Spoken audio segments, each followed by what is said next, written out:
We're now joined by Mr. Dhony Rahajoe, the Vice Head of the Nusantara Capital City Authority. To say that Indonesia is going through a rapid transformation and is in fact an understatement. There is a buzz, an energy, an excitement about your country's ambitious future plans.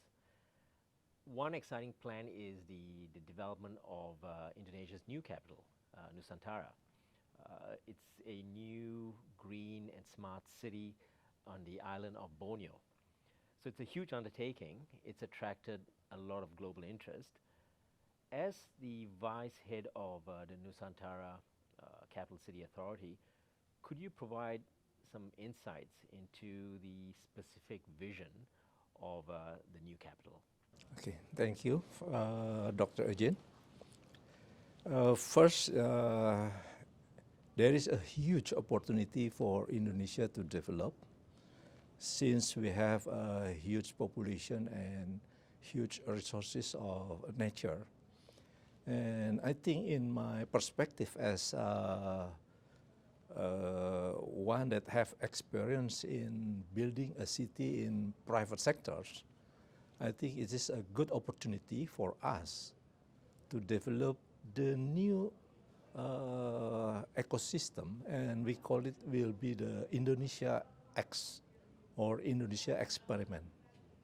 How we can put the standard and compare and benchmark with, for example, we visit Melbourne and Perth to looking for the new standard that we can implement in Indonesia, first as a model in Nusantara. So we think about the key objective is how the people that live in Nusantara will have a happiness index. Basic principle, there is no flood in the rainy season, there is no difficult to find water in dry season.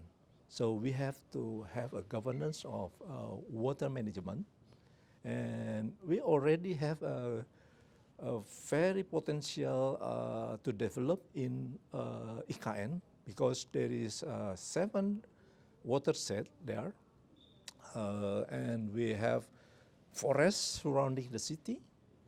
And then in the implementation of the planning, 65% of the area we reserve for the forests, including the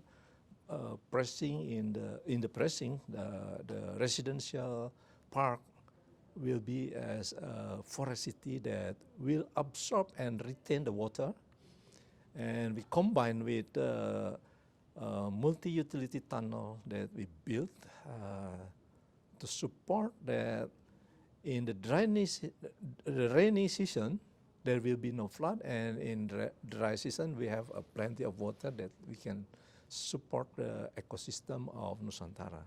I think the idea is like that. No, thank you, Dhony.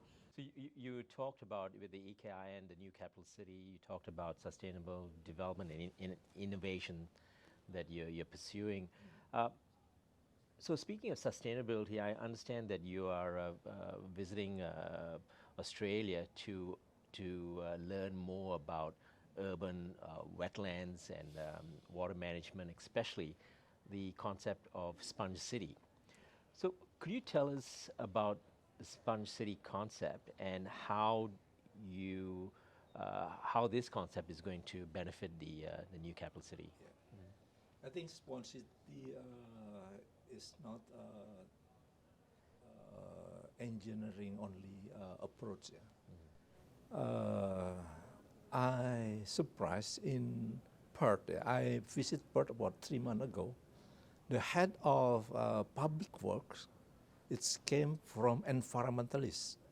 I think this is a kind of mindset that we have to think about how the leadership to push this ecosystem start from the thing not in the infrastructure approach, but from environment approach. I think this is one lesson learned that we found in Perth. And to support this, we have to create some transformation of mindset. Yeah. And I'm already talked some university with some university. Of course, next, I have a good friend of mine, Professor Andrew McIntyre, and we have already have discussion how to have a research together in Nusantara. But it's very preliminary discussion. Yeah?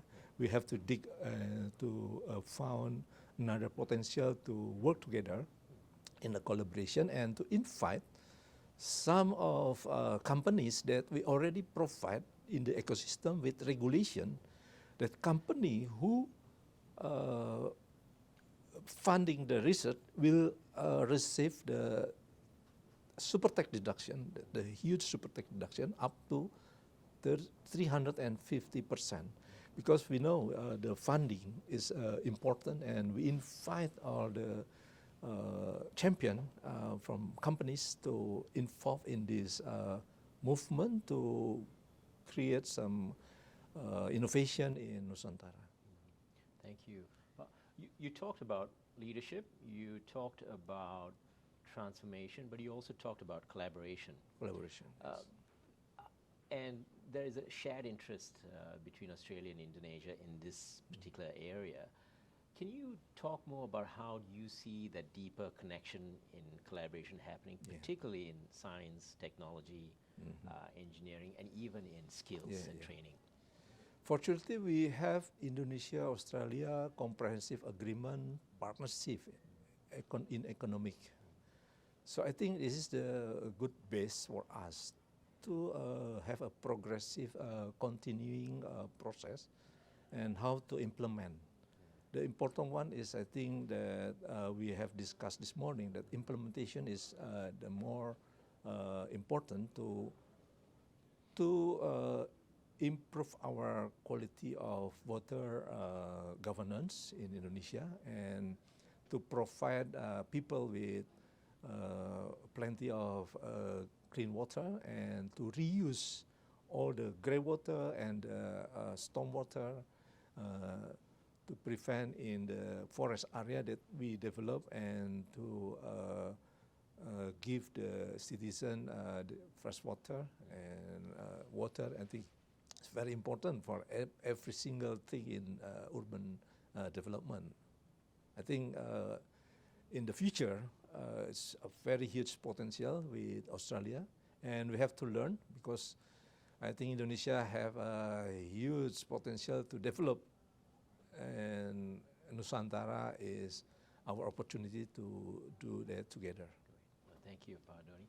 And thank you so much for this opportunity to be able to listen and learn from your views of the shared vision, the potential for innovation and collaboration. Yeah. Just want to thank you for this. You're welcome. Thank you so much. Thank you.